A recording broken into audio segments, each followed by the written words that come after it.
नमस्कार साथियों, आपका हमारे YouTube चैनल RK क्लासेज में स्वागत है। तो हम पढ़ रहे हैं प्राचीन भारत का इतिहास, जिसमें इससे पहले के दो वीडियो जो है उसके अंदर हमने इतिहास का विभाजन प्रमाणिक स्रोतों के आधार पर 3 प्रकार से, उपकरणों के आधार पर 2 प्रकार से और कालखंड के आधार पर 3 प्रकार से हमने चर्चा करी थी। उसके बाद में हमने पाषाण काल के बारे में अध्ययन किया और आज हम धातु काल के बारे में अध्ययन करेंगे।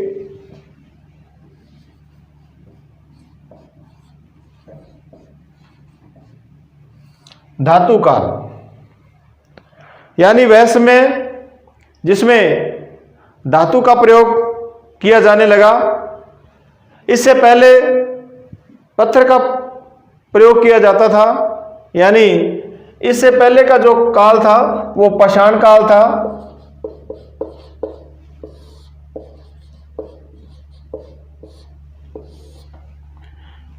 पाषाण काल में सभी जो औजार थे वो पत्थर के बने हुए थे और धातु काल में जो धातु की शुरुआत होती है वो होती है ताम्र धातु से। ताम्र धातु के बाद में कांस्य और कांस्य के बाद में लोहा, यानी सबसे पहले तांबे की खोज हुई, उसके बाद में कांस्य और फिर लोहा।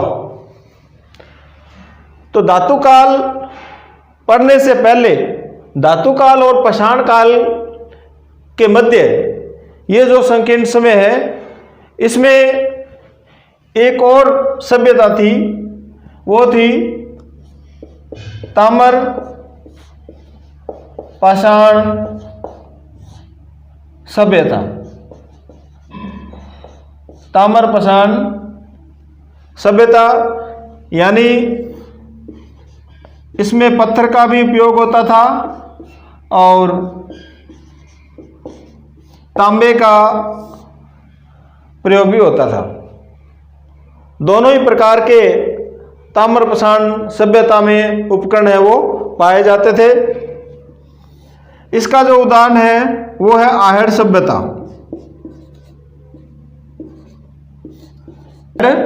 सभ्यता और आहड़ सभ्यता के बाद में ताम्र धातु की जो सभ्यता थी उसको हम बोलेंगे ताम्र युगीन सभ्यता। ताम्र युगीन सभ्यता। ताम्र युगीन सभ्यता का जो उदाहरण है वो है गणेश्वर।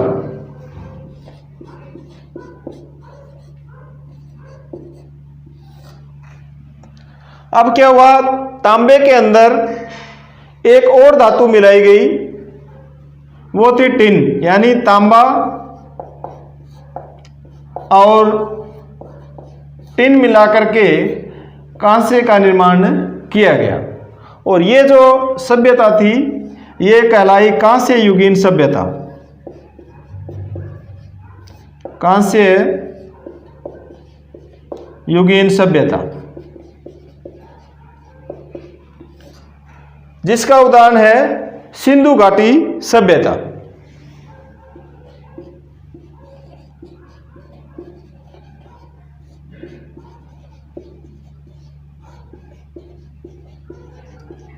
यानी सिंधु घाटी सभ्यता को हम कांस्य युगीन सभ्यता भी कहते हैं, क्योंकि इसमें जो भी धातु उपयोग में ली जाती थी वो तांबा और टिन को मिला करके और कांस्य का उपयोग है वो यहाँ किया जाता था। इसके बाद में सिंधु घाटी सभ्यता के पतन के बाद यानी आर्यों ने सिंधु घाटी सभ्यता पर आक्रमण किया और नई सभ्यता लोह युगीन सभ्यता विकसित हुई।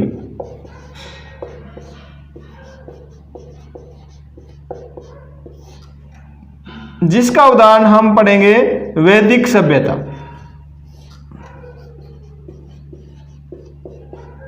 वैदिक सभ्यता तो देखो, धातु काल और पाषाण काल के मध्य ताम्र पाषाण सभ्यता का समय था। यानी तांबे और पत्थर को मिलाकर के इन दोनों का ही उपयोग होता है। यानी तांबे के उपकरणों का उपयोग भी होता था और पत्थर के उपकरणों का उपयोग भी होता था। और ये इसका जो उदाहरण है वो राजस्थान में आहार सभ्यता के रूप में ये जानी जाती है। इसके बाद में ताम्र युगीन सभ्यता, जिसका उदाहरण गणेश्वर सीकर में है। फिर तांबे के अंदर टिन मिलाकर के कांस्य का निर्माण किया गया और ये कांस्य युगीन सभ्यता कहलाई, जिसका उदाहरण है सिंधु घाटी सभ्यता। इसके बाद में लोह युगीन सभ्यता, जिसे हम वैदिक सभ्यता कहते हैं। अब हम पढ़ेंगे ताम्र पाषाण सभ्यता। ताम्र पाषाण सभ्यता, इसका जो उदाहरण है वो है आयड़ सभ्यता।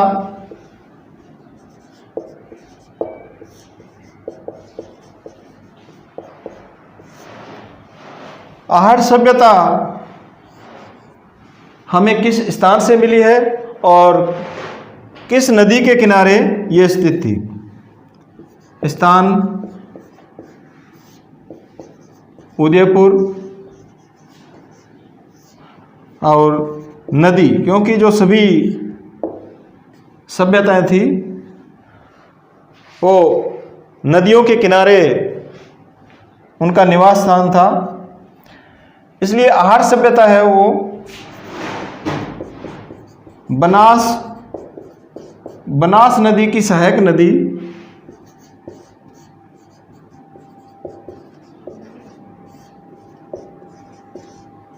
बनास नदी की सहायक नदी आयड़ नदी, जिसे हम बेड़च नदी के नाम से भी जानते हैं,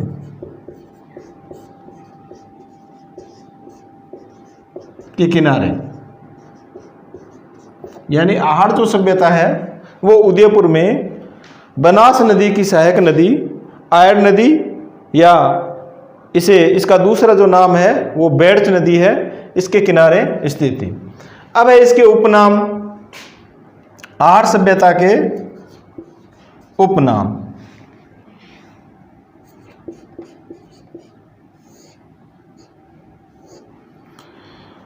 ताम्रवती सभ्यता,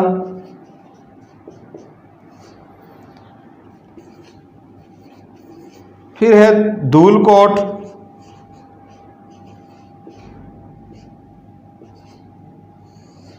सभ्यता। धूलकोट नामक एक टीला यहाँ से प्राप्त होता है, इसलिए इसका नाम धूलकोट सभ्यता रख दिया गया है। फिर है आघाटपुर,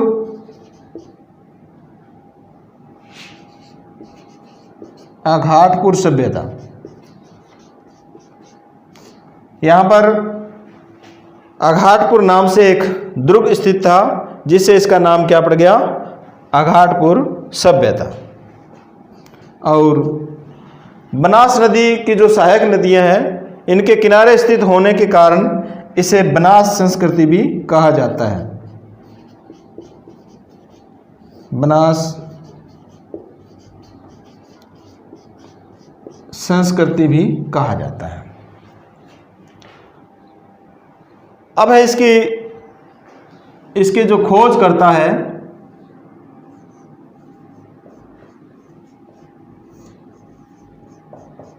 खोज करता और उत्खनन करता।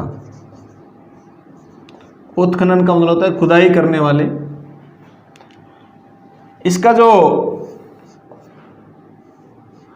खोज करता है वो है रतन चंद्र अग्रवाल।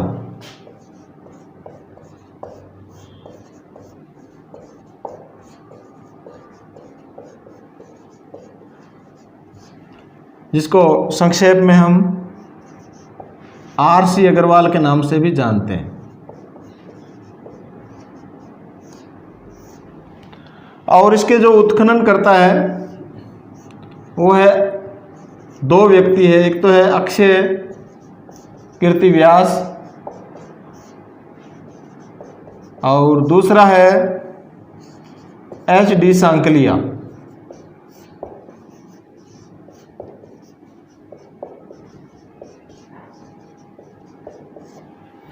HD सांकलिया। अब है यहां से कौन कौन सी सामग्री हमें प्राप्त हुई है जिससे हमें पता चले कि ये जो सभ्यता है आर्य सभ्यता ये ताम्रपाषाण सभ्यता है।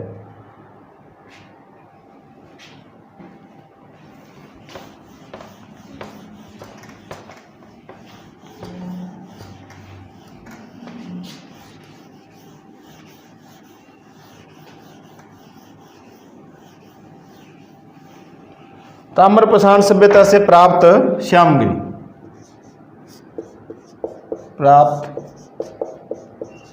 सामग्री,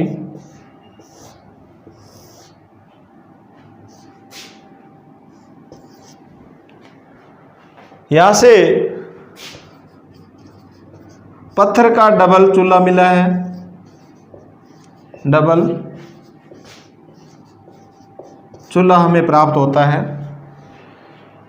यह हमें यहां पर संयुक्त परिवार के बारे में जानकारी देता है। संयुक्त परिवार,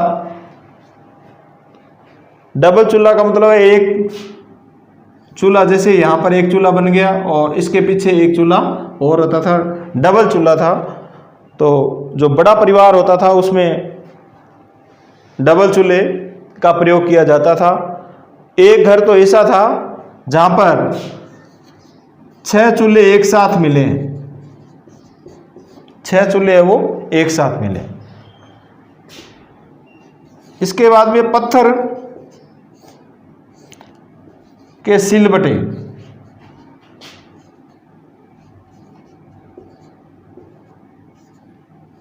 पत्थर के सिलबटे,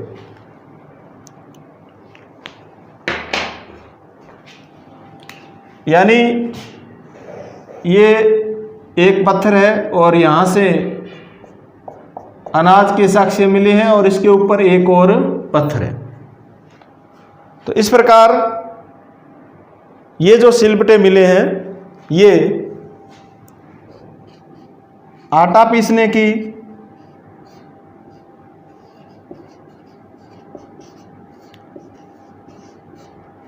चक्की के साक्ष्य है।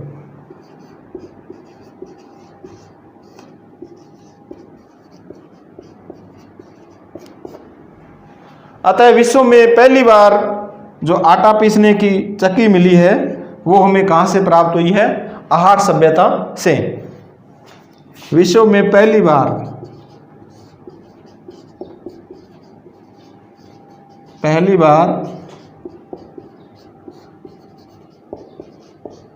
आटा पीसने की चक्की प्राप्त होती है।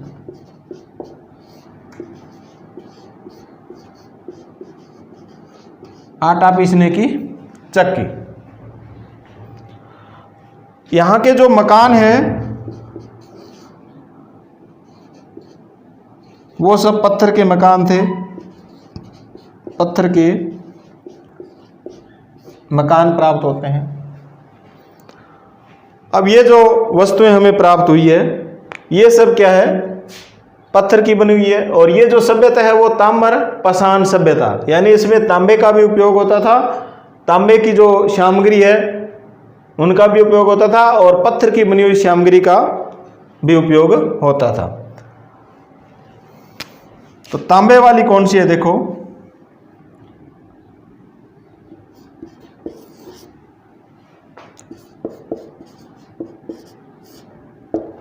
तांबे का धूपदान।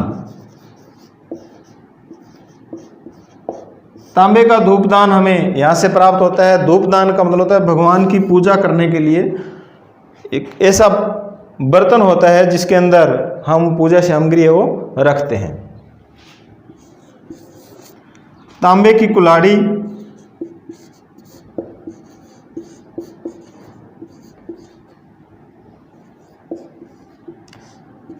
तांबे की कुल्हाड़ी हमें यहाँ से प्राप्त होती है। तांबे की कुल्हाड़ी। इसके बाद में यहाँ पर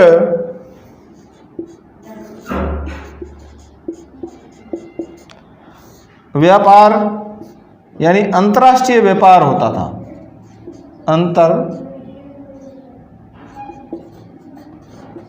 अंतर्राष्ट्रीय व्यापार के साक्ष्य है वो हमें प्राप्त होते हैं, क्योंकि यहाँ से 6 यूनानी मुद्राएं और 3 मुहरें प्राप्त हुई है, जिससे हमें पता चलता है कि यहाँ के जो लोग थे वो दूसरे यानी यूनान देश या अन्य देशों से व्यापार करते थे। तो ये थी ताम्रपाषाण सभ्यता, जिसे हम आहार सभ्यता उदयपुर के नाम से जानते हैं। अब हम पढ़ेंगे ताम्र सभ्यता।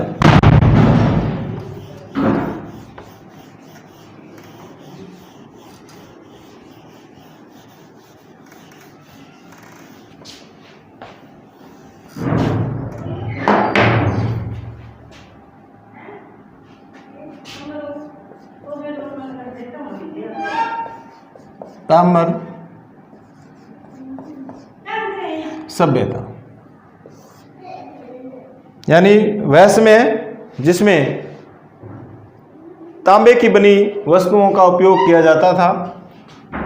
और इसका अपने जो स्थल प्राप्त हुआ है वो है गणेश्वर।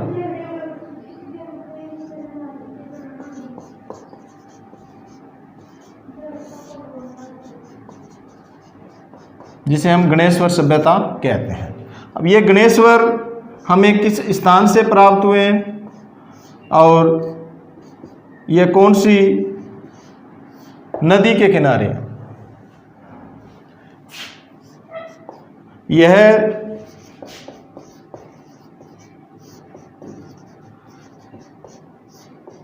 सीकर जिले के नीमका थाना तहसील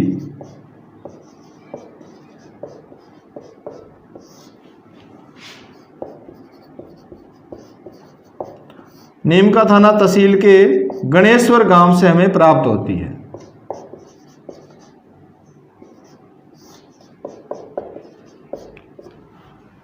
ये ताम्र सभ्यता या ताम्र युगीन सभ्यता जिसे हम गणेश्वर सभ्यता कहते हैं, ये सीकर जिले के नीमका थाना तहसील के गणेश्वर गांव से हमें प्राप्त होती है और ये कांतली नदी के किनारे स्थित है।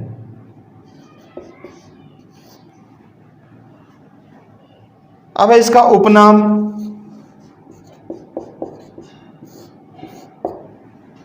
इसे ताम्रजन्नी कहा जाता है।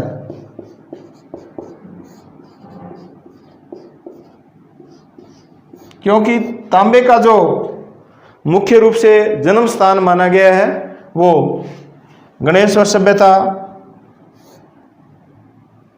में माना गया है, इसलिए इसे ताम्रजन्नी कहा जाता है। अब है इसके खोजकर्ता व उत्खननकर्ता।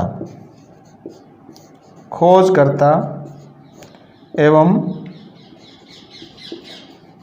उत्खननकर्ता। तो इसके खोजकर्ता व उत्खननकर्ता है वो है रतन चंद्र अग्रवाल।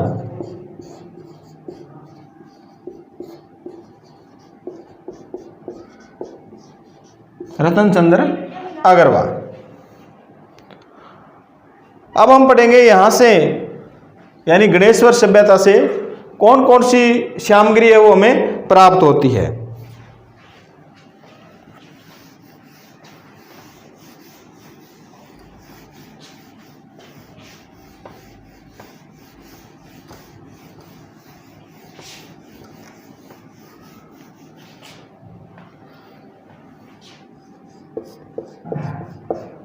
प्राप्त सामग्री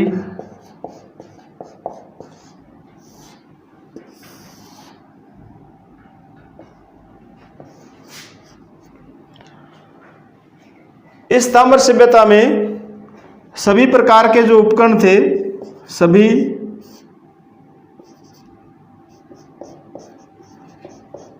औजार, उपकरण ये तांबे के बने हुए थे। सभी औजार उपकरण किसके बने थे? तांबे के बने हुए थे।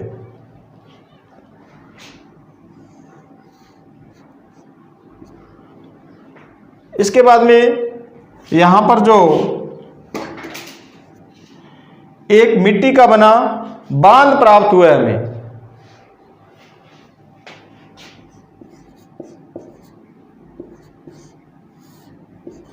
मिट्टी का बांध, ये जो मिट्टी का बांध है ये विश्व में पहली बार यहां से प्राप्त हुआ है। विश्व में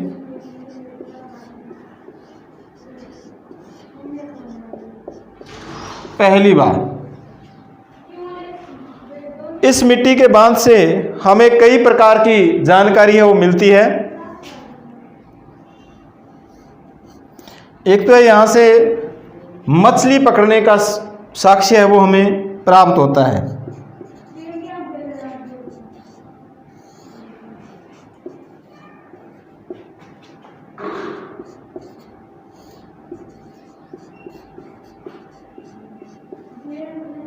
मछली पकड़ने का साक्ष्य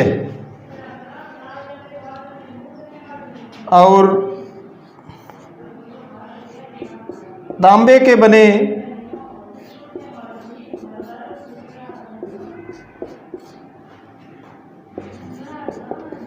कांटे हमें यहां से प्राप्त होते हैं। तांबे के बने कांटे हमें यहां से प्राप्त होता है, जिससे पता चलता है कि ये लोग हैं वो मांसाहारी लोग थे।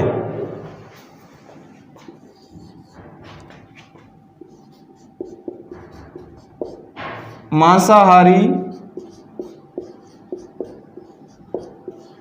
होने का साक्ष्य प्राप्त होता है। यहाँ के लोगों के मांसाहारी होने का साक्ष्य है वो हमें प्राप्त होता है। यहाँ के जो लोग हैं वो मांसाहारी थे। अब है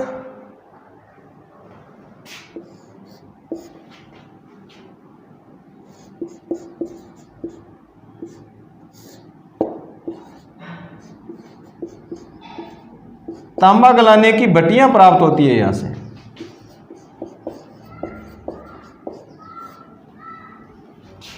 अब तांबा गलाने की भट्टियां प्राप्त होती है, यानी तांबा गलाया जाता था, तो वो किस प्रकार की विधि से यहां तांबा गलाया जाता था। अतः यहां से हमें तांबा गलाने की विधि के बारे में जानकारी मिलती है।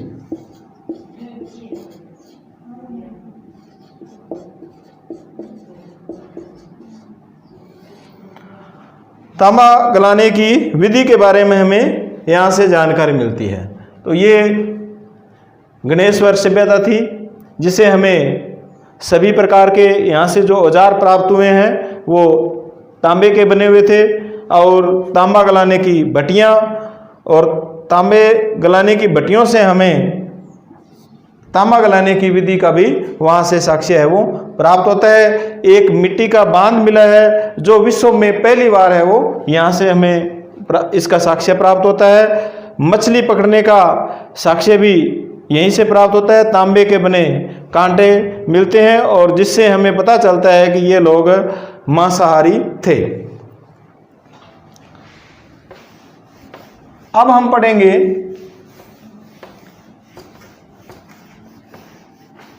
कांस्य युगीन सभ्यता।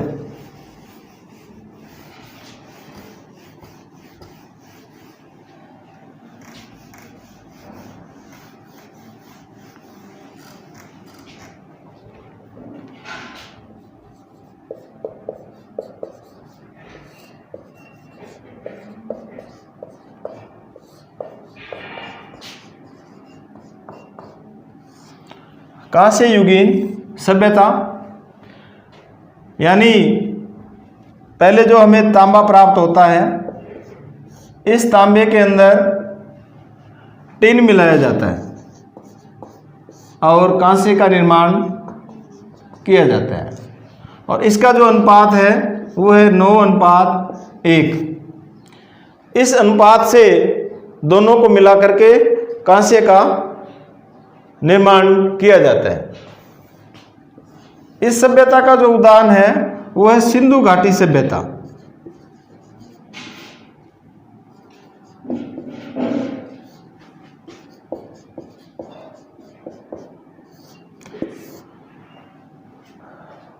जिसका इतिहास में बहुत ही ज़्यादा महत्व है और इसके बारे में हम विस्तार से हम नेक्स्ट क्लास में हम अध्ययन करेंगे। सिंधु घाटी सभ्यता ये विश्व की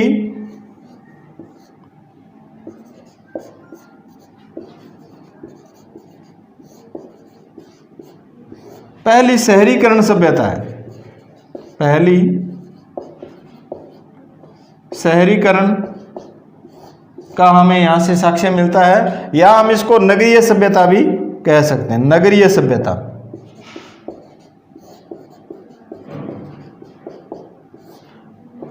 नगरीय सभ्यता, इसके उपनाम सबसे पहले सर्वप्रथम इसका जो नाम मिलता है वह है हड़प्पा सभ्यता।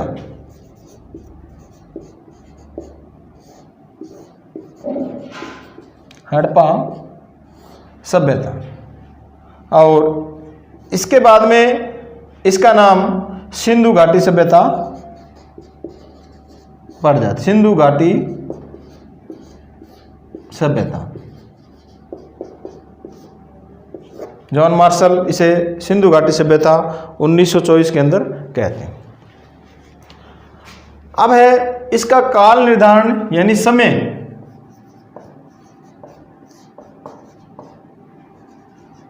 काल निर्धारण, इसका जो समय है वो कौन सा है? तो अलग अलग इतिहासकारों ने इसका अलग अलग समय बताया है, लेकिन सर्वमान्य जो इसका जो काल निर्धारण या समय है वो कार्बन पत्ती से यानी कार्बन C14, जिसके बारे में पहले मैं डिटेल से बता चुका हूं कि कार्बन डेटिंग पत्ती क्या है, किस प्रकार हम कोई भी जो अवशेष हमें प्राप्त होता है खुदाई में उसकी आयु हम कैसे ज्ञात कर सकते हैं। तो आप इसके बारे में इससे पूर्व वाले वीडियो के अंदर जानकारी प्राप्त कर सकते हो।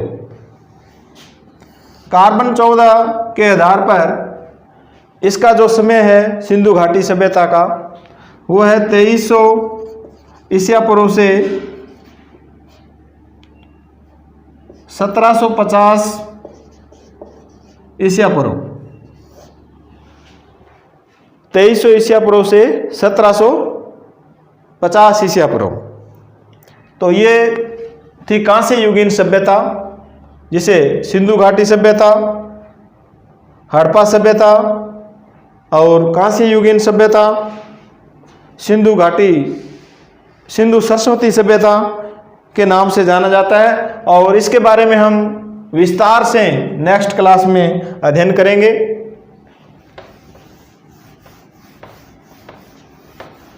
अब हम जानेंगे लोह युगीन सभ्यता।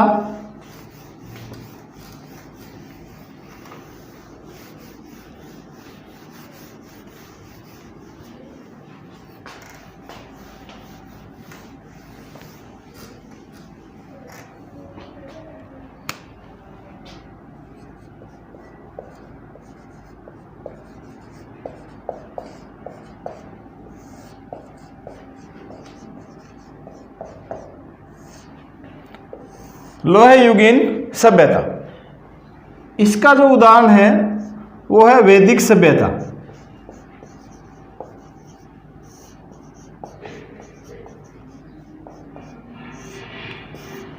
यानी पाषाण काल में जो वस्तुएं बनी थी, औजार उपकरण बने थे, वो पत्थर के बने हुए थे। इसके बाद में ताम्र पाषाण सभ्यता आती है, जिसमें कुछ औजार पत्थर के थे और कुछ हमें तांबे के प्राप्त होते हैं। और फिर है ताम्र पाषाण सभ्यता, जिसमें हमें सभी जो वस्तुएं मिलती है वो तांबे की, औजार है वो तांबे के प्राप्त होते हैं। और तांबे के अंदर टिन मिलाकर के कांस्य का निर्माण किया गया, और ये जो कांस्य का निर्माण किया गया, ये जो सभ्यता कहलाती है कांस्य युगीन सभ्यता, और इसका उदाहरण है सिंधु घाटी सभ्यता। अब तांबा के अंदर हमारी जो सभ्यता थी सिंधु घाटी सभ्यता,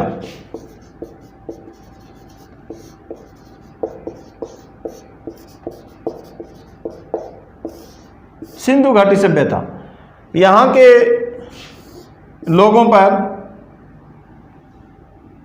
वैदिक सभ्यता के आर्य लोगों ने आक्रमण किया और इस सभ्यता को समाप्त कर दिया। यानी इस सभ्यता का पतन हो गया और एक नवीन सभ्यता वैदिक सभ्यता का उदय हुआ। इस वैदिक सभ्यता का जो समय है वो 1500 ईसा पूर्व से 600 ईसा पूर्व माना गया। इसको दो भागों में बांटा गया है, पूर्व वैदिक सभ्यता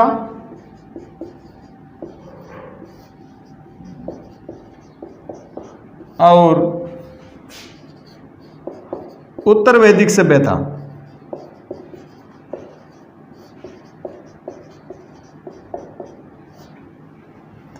पूर्व वैदिक सभ्यता का समय है वो 1500 ईसा पूर्व से 1000 ईसा पूर्व तक, और उत्तर वैदिक सभ्यता का समय 1000 ईसा पूर्व से 600 ईसा पूर्व तक माना गया। पूर्व वैदिक सभ्यता थी, इसमें ऋग्वेद ग्रंथ की रचना होती है।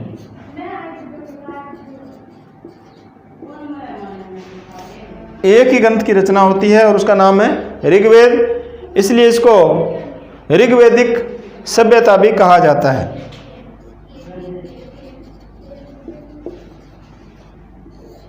यानी पूर्व वैदिक कालीन जो सभ्यता है इसको ऋग्वेदिक सभ्यता भी कहा जाता है। उत्तर वैदिक सभ्यता,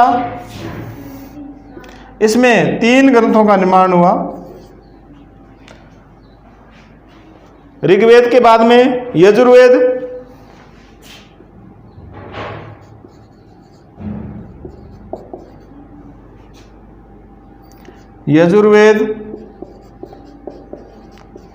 सामवेद और अथर्ववेद, इन 3 ग्रंथों का जो निर्माण हुआ है वो उत्तर वैदिक सभ्यता के अंदर हुआ है। तो इसके बाद में हम सबसे पहले तो पढ़ेंगे सिंधु घाटी सभ्यता के बारे में और फिर पढ़ेंगे वैदिक सभ्यता के बारे में। तो साथियों, आपके ये जो धातु काल है ये मैं विश्वास करता हूँ कि अच्छी तरह समझ में आ गया, और इसको आप 2-3 बार देखिए, इसके नोट्स तैयार कीजिए।